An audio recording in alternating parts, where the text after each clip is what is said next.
Good evening students. आज मैं आपको करवाने वाली हूँ डिफरेंशियल इक्वेशन का एक topic, very important topic, that is Wronskian. ठीक है, ये जो टॉपिक है वो सारे स्टूडेंट्स के लिए वेरी वेरी बेनिफिशियल है who are preparing for any PGT exam, whether in Punjab, in HP और in any other state. It is very beneficial for all the PGT students. Okay, तो आज हम करने वाले हैं Wronskian. It is a topic under the subject of differential equation. Differential equation. Okay, so सबसे पहले जो हम रॉन्सकियन पता करते हैं, या रॉन्सकियन की जो हम डेफिनेशन कहते हैं या इसका डिस्कशन है, ये की जाती है सेकंड ऑर्डर जो हमारे पास डिफरेंशियल इक्वेशन है, like which is written as P naught x y double dash plus P one x y dash plus P two x y equal to 0। और हम इसको कैसे लिख सकते हैं, y double dash double derivative of y with respect to x, y dash क्या है, derivative of y with respect to x. ये हमारे पास सेकेंड ऑर्डर की डिफरेंशियल इक्वेशन। ठीक है, रॉन्सकियन, सबसे पहले मैं आपको बताऊं कि रॉन्सकियन है क्या। रॉन्सकियन हमें हेल्प आउट करता है कि आपके पास कोई भी दो फंक्शन दे दिए, ये पता करने के लिए कि वो डिपेंडेंट है या फिर इंडिपेंडेंट है। जैसे कि आपने वेक्टर स्पेस में ऑलरेडी सुना होगा कि दो वेक्टर्स आपस में लीनियरली डिपेंड है या इंडिपेंडेंट है। यहाँ पे एक्चुअली बात वेक्टर्स की नहीं हो रही, यहाँ पे जो बात है वो हमारी फंक्शंस की हो रही है। ठीक है, अब जैसे फॉर एग्जाम्पल मैं आपको पूछूं कि चेक एक्स स्क्वायर और 3x², these two functions are linearly dependent or independent. ठीक है, तो सबसे पहले मैं आपको एक जनरल डेफिनेशन कराती हूँ, then we will go to the Wronskian. अब मान लो आपके पास दो फंक्शन है F and G, and you want to check कि whether these two functions are linearly dependent और लीनियरली इंडिपेंडेंट। ये हमने चेक करना है। तो क्या जनरल डेफिनेशन है कि आप इसको अल्फा, कोई स्केलर नंबर है उससे मल्टीप्लाई करो फर्स्ट फंक्शन को, और दूसरे को किसी बीटा फंक्शन से मल्टीप्लाई करो एंड इक्वेट इट टू 0। अगर जब मैं इसको सॉल्व करूं, अगर मुझे at least one of alpha beta non zero मिल जाए, एक की भी वैल्यू अगर नॉन जीरो आ जाए, तो मैं क्या कहूंगी कि both function f and g are linearly independent, sorry, both are linearly dependent. और इसके बाद एक डेफिनेशन और कराऊंगी। अगर वही अल्फा बीटा स्केलर्स के लिए मैं इसको सॉल्व करने लगी और मुझे क्या मिला कि अल्फा और बीटा बोथ 0 मिल गए, both 0, then function f and g are linearly independent। ठीक है, अब जैसे इन्हीं दो फंक्शंस को लगाओ, x² and 3x², these two functions, then first go by definition। पहले को आप अल्फा से मल्टीप्लाई करो, दूसरे को बीटा से, इक्वेटेड टू 0। तो अगर आप देखो x² कॉमन निकाल के alpha plus 3 beta equal to 0 आ गए। अब x² तो इक्वल टू 0 नहीं कर सकते, यही इक्वल टू 0 होगा, alpha plus 3 beta equate to 0। तो ध्यान से देखो, अल्फा और बीटा की हम क्या वैल्यू रखें कि 0 आ जाए आंसर, बोलो। यस, अल्फा और बीटा की क्या वैल्यू रखें कि हमारे पास 0 आंसर आ जाए। ऐसा भी हो सकता है ना कि अगर अल्फा, अगर मैं मान लो आपके सामने अल्फा की वैल्यू -3 रखो और बीटा की वैल्यू 1 रखो, तो ये 0 आ जाएगा। चेक करो, आ गया 0 हमारे पास। अल्फा बीटा क्या है, नॉन जीरो वैल्यूज है। देखो 0 के लिए तो 0 आ ही जाएगा, पर फर्स्ट वी विल ट्राई कि हमारे पास कोई नॉन जीरो वैल्यू के लिए आ रहा है कि नहीं आ रहा। और moreover alpha equal to अगर माइनस ऑफ 3 बीटा कोई भी वैल्यू रख लूंगी ना मैं, जैसे कि मान लो बीटा की वैल्यू यहाँ 1 रखो तो अल्फा की वैल्यू आ गई -3, बीटा की वैल्यू 2 रखो अल्फा की वैल्यू आ गई -6। तो ऐसी किसी भी कंडीशन के लिए अगर मैं वैल्यूज देखूं 0 0 तो नो डाउट इसको सेटिस्फाई करेगा, but there exist some non zero values, है ना। नॉन जीरो वैल्यूज के लिए भी जो ये फंक्शन है, ये कंडीशन है, वो सेटिस्फाई हो रही है। तो मुझे कम से कम एक बार तो मुझे नॉन जीरो वैल्यू मिल रही है ना अल्फा और बीटा की, तो मैं क्या कहूंगी, अगर नॉन जीरो वैल्यू हमारे पास मिल रही है कि both are linearly dependent. Okay, अब यहीं पे पॉज करते हैं। अब हमने कहा था कि at least one of them non zero value मिलनी चाहिए। मान लो कि अल्फा नॉन जीरो वैल्यू मिल गई, तो क्या होगा, इसको माइनस बीटा जी लिख सकते हो, क्योंकि अल्फा नॉन जीरो है तो we can divide by alpha, है ना। तो देखो जो फंक्शन एफ है वो जी के ऊपर डिपेंड हो गया। कैसे डिपेंड हो गया कि अगर मैं जी को माइनस बीटा ओवर अल्फा से मल्टीप्लाई कर दूं तो वो एफ बन जाता है ना। तो डिपेंड ही हो गए ना, दोनों एक दूसरे पे डिपेंड हो गए। ऐसे ही मैं आपको अगर पूछूं कि ये दोनों अगर मैं देख के ही बताऊं विदाउट अप्लाइंग डेफिनेशन कि कैसे डिपेंड हो गए, है ना, मैं ये कहूंगी कि जो 3x² ये वाला फंक्शन है जी फंक्शन है, ये मुझे कैसे मिल रहा है, अगर मैं f फंक्शन को 3 से मल्टीप्लाई कर दूं, 3 into F that is 3 into x², ऐसे ही ना। तो दोनों ही फंक्शन आपस में क्या हो गए, डिपेंडेंट हो गए। Is it clear? दो ही फंक्शन क्या हो गए, एक दूसरे पे डिपेंड हो गए। अब क्या है इस केस में, तो इस फंक्शन को देखना बहुत इजी था कि ये डिपेंड कर रहा है या नहीं कर रहा। ठीक है, अब हम चलते हैं ये दो फंक्शंस के ऊपर, sin x and cos x। Just tell me whether these two functions are dependent or independent.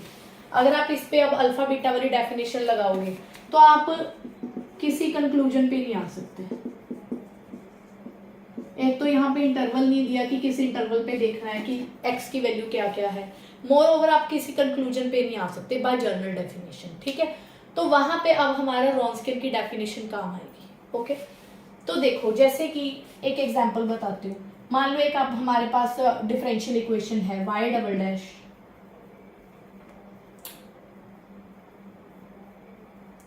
Plus y equal to 0, ये वाली हमारे पास डिफरेंशियल इक्वेशन है। अगर आप इसकी ऑक्सिलरी इक्वेशन लिखो तो ये होगी d²। हमें पता है कि हम dy ओवर dx को क्या पुट करते हैं, d, तो d² plus 1 into y equal to 0 dy put करते हैं। तो यहाँ से d² प्लस 1 इक्वल टू 0, और अगर मैं इसको m में कन्वर्ट करूँ तो m² plus 1 equal to 0, so m will be plus minus iota, क्योंकि ये उधर जाके -1 हो जाएगा ना, तो प्लस माइनस आइटा आंसर आएगा। जिसने भी डबल ऑर्डर की ये डिफरेंशियल इक्वेशन पढ़ी हुई है, क्योंकि मैं डायरेक्टली अभी आपको पीजीटी के अकॉर्डिंग एक टॉपिक करा रही हूँ, तो मैं इसको नहीं डिस्कस करूंगी। वी आर ऑलरेडी नोन कि हमने ग्रेजुएशन में इसको सॉर्ट किया हुआ है। तो यहाँ से हमारे पास दो फंक्शन आते हैं, मतलब इसका जो सोल्यूशन है कैसे लिखा जाता है, c1 cos x c2 sin x, ऐसे लिखा जाता है। तो अब हम इसके लिए जो sin x cos x है पता करना चाहते हैं कि ये डिपेंडेंट या इंडिपेंडेंट है। तो रॉन्स्कियन की डेफिनेशन क्या कहती है, रॉन्स्कियन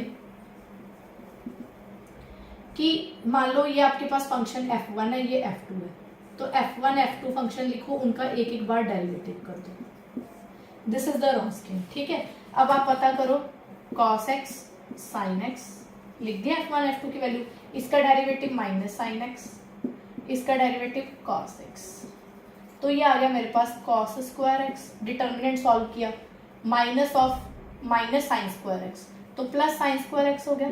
तो रॉन्स्कियन की वैल्यू आ गई मेरे पास 1। नाउ वन क्वेश्चन मोर अराइजेस कि जरूरी है कि cos को ही हम f1 माने, नहीं, हम अब हो सकता है कि f1 मान ले sin x को और f2 मान ले cos x को। तो रॉन्स्कियन कितना आ गया, f1 f2 f1 dash f2 dash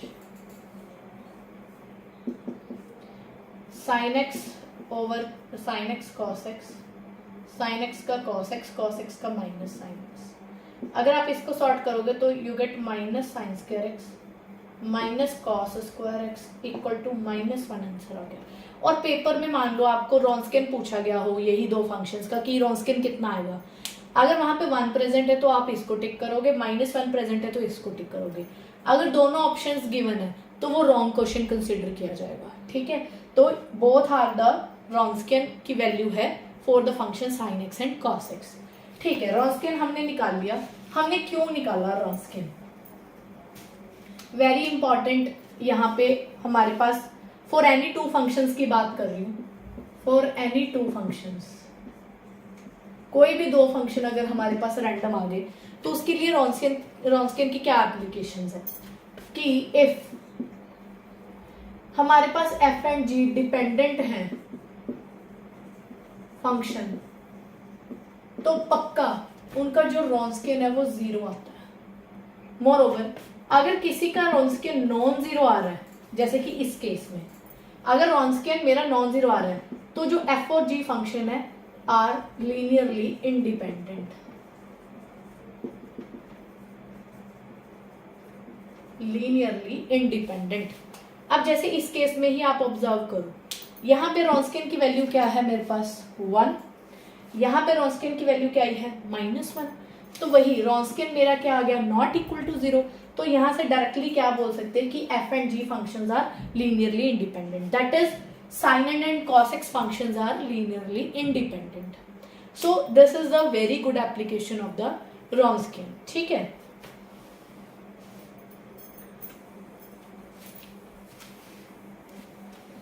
अब आते हैं एक और इंपॉर्टेंट इसके रिजल्ट के ऊपर।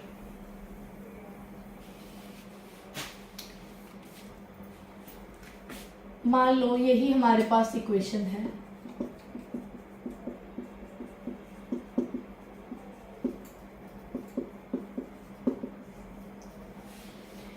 अब एक थ्योरम है वेरी वेरी इंपॉर्टेंट कि अगर P0x, P1x and P2x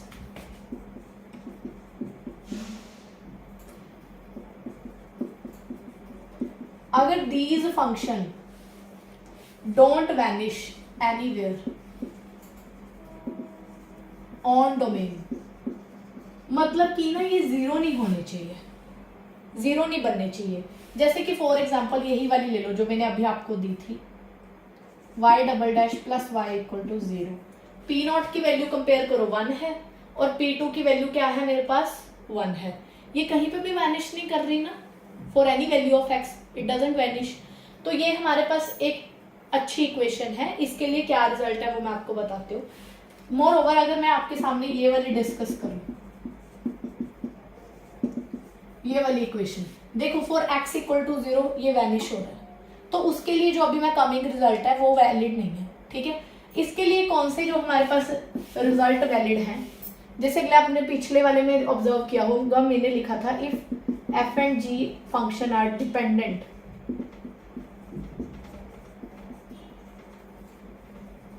then जो रॉन्स्कियन है वो 0 होता है ना। पर अगर ये कंडीशन सेटिस्फाई हो रही है तो ये result if and only if result हो जाता है, मतलब कि अगर लीनियरली डिपेंड है तो रॉन्स्कियन 0, अगर रॉन्स्कियन 0 आ रहा है तो डिपेंड है, दोनों ही, ठीक है। सिमिलरली यहीं से हम बोल सकते हैं कि अगर F and G linearly independent है if and only if Wronskian not equal to 0, this result यहीं से आया है ऑल्सो वैलिड, ठीक है। पर किस केस में, इफ दिस कंडीशन सेटिस्फाइड कि जो मेरे पास P0, P1, P2 है ये वैनिश ना हो, ठीक है जी। ओके, नेक्स्ट देखो, एक रॉन्स्कियन निकालने का तरीका और भी है, क्या, C एक्सपोनेंशियल की power -P1 over P0 dx, क्योंकि कई बार पेपर में डायरेक्टली पूछ लेता है कि find the value of Wronskian for given differential equation, पर आपको कैसे पता चलेगा कि कौन सा फॉर्मूला लगाना है। अगर तो वहां आपको कोई कांस्टेंट दिख रहा है या फिर रॉन्स्कियन के ऊपर कोई कंडीशन दी हुई है तो आप ये वाला फॉर्मूला लगाओगे। अगर कोई न्यूमेरिकल वैल्यू आ रही है या उस पर और मोर क्वेश्चन डिपेंडेंट पूछे गए तो आप दूसरे वाला लगाओगे, ठीक है। तो डिपेंड अपॉन सिचुएशन है। लाइक अगर मैं आपको इसका पूछूं,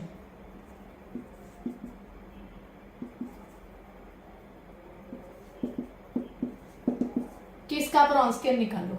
मान लो आपको ऑप्शन ऐसे दिए in which there C constant include हो रहा है, तो देखो कैसे, W X C Wronskian of these two functions, तो ई माइनस यस P1 की वैल्यू क्या है, x over x square d x, C e raise to power minus 1/x, sorry यहाँ माइनस भी आएगा, तो ये प्लस 1/x डी एक्स हो गया, तो सी e raise to power 1/x की इंटीग्रेशन क्या आ गई, log x, E and log cut जाएंगे, सो सी एक्स आंसर आ गया।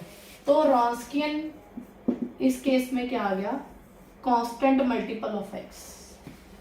तो अगर आपको इसके ऊपर कंडीशन दी गई है, लाइक ऐसा दिया गया हो कि रॉन्स्कियन मान लो 5 पे 0 हो रहा है, तो यहाँ पे हम वैसी कंडीशन पुट करेंगे, x की वैल्यू 5 पुट करेंगे और रॉन्स्कियन की वैल्यू 0 रख देंगे, या रॉन्स्कियन मान लो 5 पे 3 हो रहा है, ऐसा है, या ऐसे ही ऑप्शन पेपर में आ गई, तो ऐसे सारे केसेस में हम ये वाला फॉर्मूला अप्लाई करेंगे, दूसरा नहीं अप्लाई करेंगे। Got it?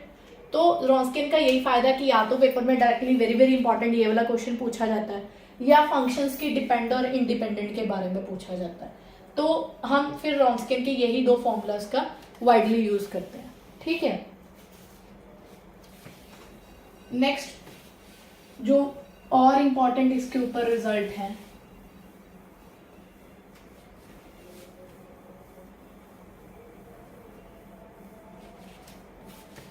मान लो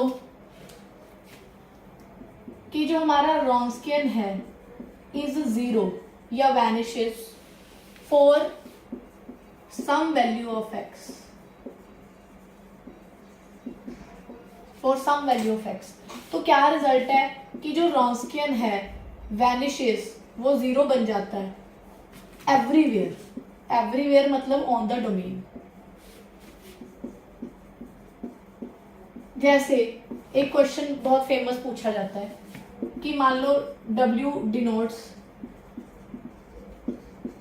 रॉन्स्कियन ऑफ सेकेंड ऑर्डर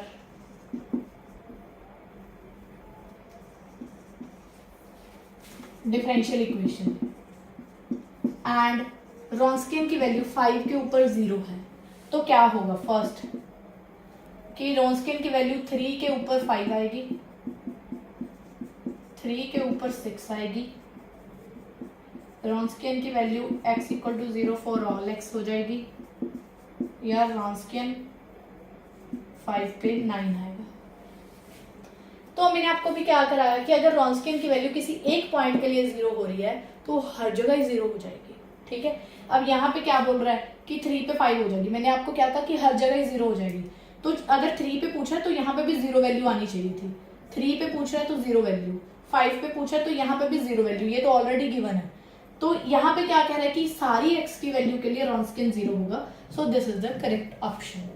सिमिलरली कि इफ रॉन्स्कियन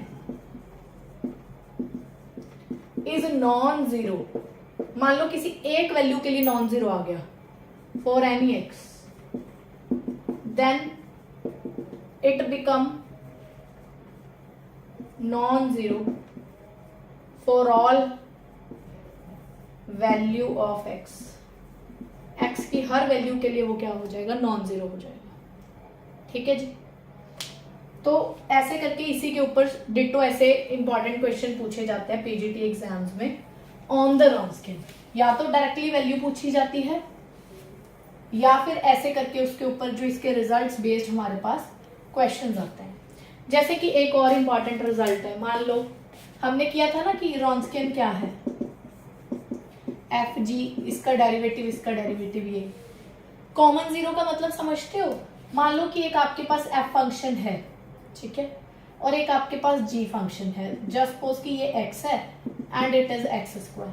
ध्यान से देखो कि दोनों की कॉमन जीरो क्या है, इसकी जीरो क्या है, at x equal to zero, ये जीरो बन रहा है, और ये भी at x equal to zero zero बन रहा है, तो दोनों की कॉमन जीरो आ गई है ना। तो at x equal to zero, at x equal to zero क्या होगा कि जो पहला और दूसरा फंक्शन है ये जीरो जीरो बन जाएंगे। चलो इसके डेरिवेटिव की बात छोड़ो क्योंकि इसका डेरिवेटिव 1 आएगा, ये नॉन जीरो आएगा। देखो किसी एक पॉइंट के लिए ये जीरो जीरो आ गया, हमें by the definition of determinants पता है कि अगर एक भी कॉलम जीरो हो जाए तो रॉन्स्कियन जीरो आ जाता है। तो देखो रॉन्स्कियन की value at x equal to 0 0 आ गई। अभी मैंने आपको क्या रिजल्ट कराया था कि तो फिर फंक्शन जो रॉन्स्कियन है वो पूरा ही 0 हो जाएगा फॉर ऑल एक्स। तो एक ये भी रिजल्ट है, if f and g has common 0, अगर दोनों के पास कोई कॉमन 0 आ गई, दिस इंप्लाइज रॉन्स्कियन वैनिशेस। तो अभी जो मेरा रॉन्स्कियन है वो हर जगह ही ऑन द डोमेन वैनिश हो जाता है। ठीक है जी। जैसे आपको पेपर में क्वेश्चन पूछ लेगा, ये फंक्शन है x माइनस 3 का होल स्क्वायर, जी है आपके पास x माइनस 5 x माइनस 3, तो बताओ इसका रॉन्स्कियन क्या होगा। ध्यान से देखो, इसकी एक 0, एक तो 0 है, एक 3 है, एक 3 है ना, रिपीटेड 0 है। यहाँ पे 5 एंड 3 कॉमन 0 क्या आ गई, 3 3 मिल रही है ना कॉमन 0। तो अभी हमने क्या रिजल्ट किया कि अगर हमारे पास एक भी कॉमन 0 है तो जो मेरा रॉन्स्कियन है वो 0 हो जाएगा फॉर ऑल एक्स के लिए। एक्स मतलब डोमेन की जो डोमेन पे जितने भी एक्स की वैल्यूज हैं उसके लिए पूरा का पूरा जो मेरा रॉन्स्कियन है वो 0 हो जाएगा। ठीक है। तो इस तरह के सारे जो क्वेश्चन है वो एनी पीजीटी एग्जाम में वेरी वेरी इंपॉर्टेंट है और पूछे जाते हैं। ठीक है जी। Thank you so much.